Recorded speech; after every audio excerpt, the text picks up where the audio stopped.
Shalom, mis amados, mis queridos hermanos, les saludo con la paz de nuestro Señor Jesús. Nuestro buen Dios nos ha convocado de nuevo para este culto matutino, así es que la bendición y la gracia del Señor estará en forma abundante en este culto. Vamos a iniciar entonces con una oración de fe este culto matutino de hoy. Oremos. Amado Dios, muchas gracias. Gracias porque nos diste descanso y recuperación y esta primera hora para estar contigo en esta comunión.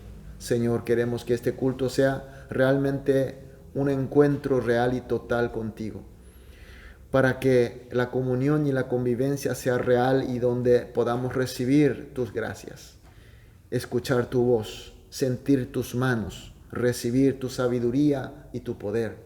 Así, Señor, hoy también sea un día de victoria, un día que nosotros podamos fructificar conforme a tu voluntad.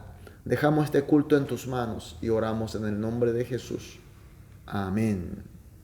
Gloria a Dios. Vamos a adorar con una alabanza.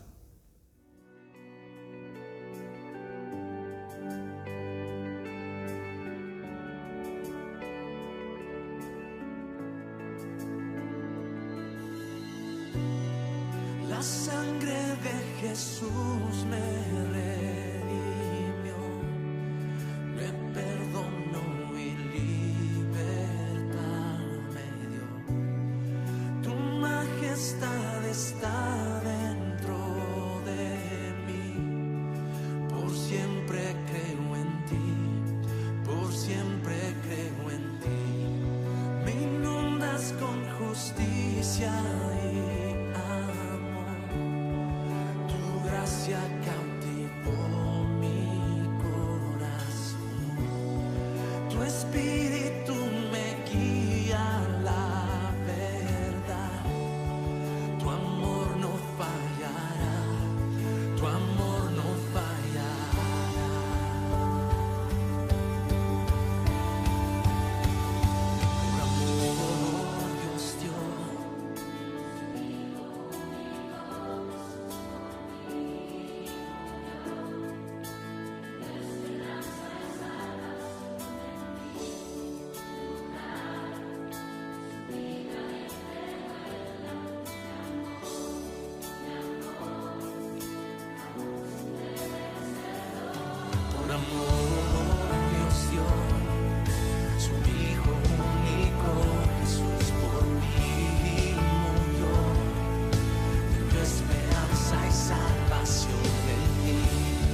Amén. Aleluya.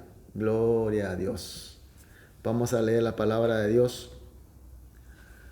Juan capítulo 14, desde el versículo 29 hasta el 31. Versículo 29 al 31. Vamos a leer. Y ahora os lo he dicho antes que suceda, para que cuando suceda creáis. No hablaré ya mucho con vosotros, porque viene el príncipe de este mundo, y él nada tiene en mí, mas para que el mundo conozca que amó al Padre, y como Padre me mandó, así hago. Levantaos, vamos de aquí. Amén. Jesús, en su última cena de Pascua con sus discípulos, al repartir el pan y el vino, dijo que él será entregado de la misma manera que el pan y el vino, como sacrificio de expiación y de propiciación. Y además le ordenó que se haga esta cena de pan y vino en conmemoración a su cuerpo y sangre, que será entregado para la salvación. Y en el mismo lugar continuó explicando a sus discípulos, además de su muerte en la cruz, su resurrección, su vuelta a Dios Padre y la venida del Espíritu Santo. La pregunta, ¿por qué toda esta explicación de Jesús antes que ocurra todo lo que explicó Jesucristo? ¿Cuál es la razón? En el versículo 29 dice, y ahora os lo he dicho antes que suceda, para que cuando suceda creáis. El motivo de Jesús de haber explicado todo antes de que ocurra fue para que cuando realmente sucedan, los discípulos puedan creer. Y ahora, ¿qué es lo que quiso el Señor que crea los discípulos? En primer lugar, todas las obras de Jesús, desde su venida al mundo hasta su pasión por la tortura y la muerte en la cruz, resurrección inclusive, han sido en obedecimiento al plan y la decisión de Dios, es decir, de la voluntad de Dios en su omnisciencia y en su soberanía. Y además quiso que crea que mediante esta obra el Señor logró la justificación para que tengamos la salvación y la vida eterna y la pacificación con Dios. Y también que los discípulos puedan creer que Jesús, que hizo toda esta obra, es nuestro único y suficiente Señor y Cristo. Y además la explicación de Jesús tenía otro objetivo que explica en el versículo 31, la parte de adelante, más para que el mundo conozca que amó al Padre y como el Padre me mandó, así hago. Así es, mis queridos hermanos. El Señor quería que el mundo, es decir, no solamente los discípulos, sino el mundo, aún bajo el pecado, quería que conozcan que Jesús ama a Dios Padre y con su amor hace la obra en obediencia al Padre, porque Él es su Hijo, Él le ama. Y vemos en el versículo 30, la parte atrás, final, porque viene el príncipe de este mundo y Él nada tiene en mí. Jesús llamó a Satanás de príncipe de este mundo, porque el mundo, al corromperse por el pecado, fue destituido de la santidad de Dios, y por eso Satanás lo atrapó y él está enseñoreando. Pero Satanás es un ser mucho inferior a Dios, y pensó que crucificando a Jesús, matando a Jesús, pensó que él conseguía la victoria. Sin embargo, él era necio, sino que estaba cumpliendo la voluntad de Dios. Pero él era el principado, él era el rey del mundo. Eso nosotros podemos constatar cuando Satanás tentó al Señor, le mostró todo el mundo, todo el reino del mundo y toda la gloria de ellos, y dijo al Señor, si se postraba y le adoraba, que le daría el mundo. Pero Jesús, por su amor a Dios Padre, en obediencia a su voluntad, logra una gran historia de expiación del pecado y la pacificación del hombre con Dios. De esta manera derrumbó esta potestad de Satanás. Pero hasta que Él venga como Rey y el juzgador para la victoria final, esta gracia de haber derrumbado la potestad de Satanás se aplica a su pueblo, es decir, para todo lo que tiene la gracia de la paz del Señor por fe en Él. Este reinado de Satanás se acabó, se terminó, fue demolido totalmente. Y esto también quiere decir que para aquellos que no tienen la gracia del Señor, que no ha tenido la gracia de la salvación, sigue estando esclavizado por este principado de Satanás. Ahora, mis queridos hermanos, la palabra del Señor ya fue realizado totalmente. Y como Él quiso, ya tenemos la fe en Él. Y estamos cubiertos por la gracia de la paz de Dios. Somos justificados, salvos con vida eterna. Somos ahora hijos de Dios. Tenemos acceso a nuestro Dios Padre. Tenemos la gloria del Señor, la victoria del Señor.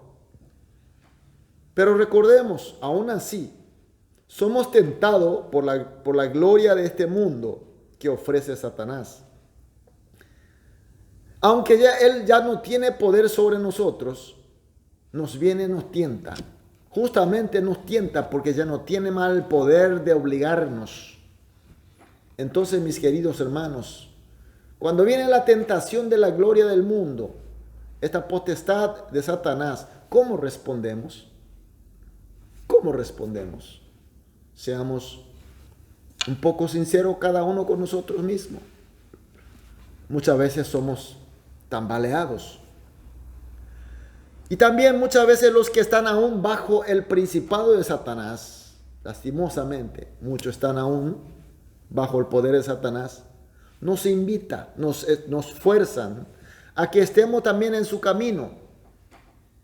Quiere que estemos participando en su vida de pecado. Son amigos, son poderosos y nos invita a estar con ellos. ¿Y nosotros cómo le respondemos? ¿No será que de repente, sin darnos cuenta, estamos arrastrados por ellos? ¿Estamos viviendo su vida? Mis queridos hermanos, ya hemos conseguido la victoria, tenemos la gracia, somos cubiertos por la gracia de la paz de nuestro Señor Jesús. ¿Y volver atrás? Por supuesto que está mal. Mis queridos hermanos, tenemos que estar firmes en la fe puesta en nuestro Señor Jesús. Él ya nos liberó de la potestad de Satanás. Satanás ya no tiene nada para hacernos obligatoriamente. Si estamos firmes en el Señor, todos los ataques, todas las tentaciones podemos vencer. Es el derecho y el poder que nosotros ya tenemos. El Espíritu del Señor nos acompaña siempre. Así que, mis queridos hermanos, esta mañana vamos a orar juntos de esta manera. 3 oraciones. Primera oración. Agradecemos por la gracia de nuestro Señor Jesús, que nos hace creer en su palabra y en su obra de expiación y de propiciación. Es la oración de agradecimiento, porque ya tenemos. Segundo, que creamos con seguridad que ya no estamos bajo el principado de este mundo por la obra y por la gracia de nuestro Señor Jesucristo. La tercera oración, que vivamos con la fe que cree que somos santos pertenecientes en el reino eterno de Dios con nuestro Señor Jesús victorioso. Oramos estas 3 oraciones juntos, después individualmente, después de orar todo, saldremos a dedicar este día que Dios nos permitió, perteneciendo en el reino victorioso de nuestro Señor Jesús. Amén. Vamos a orar. Amado Dios, muchas gracias. Gracias por tu palabra. Gracias de nuevo por tu luz. Señor, en primer lugar, te agradecemos por esta gracia tuya, Señor Jesús, que nos hace creer en tu palabra, en tu obra de expiación y en tu obra de propiciación. Y que pedimos que podamos creerte con seguridad y que ya no estamos bajo el principado de nuestro enemigo, por tu obra, por tu gracia, Señor Jesús. Y finalmente, Señor, pedimos para poder vivir con fe, que cree que somos santos pertenecientes a tu reino eterno, Señor, con nuestro Señor Jesús victorioso. Oramos en el nombre de Jesús. Amén.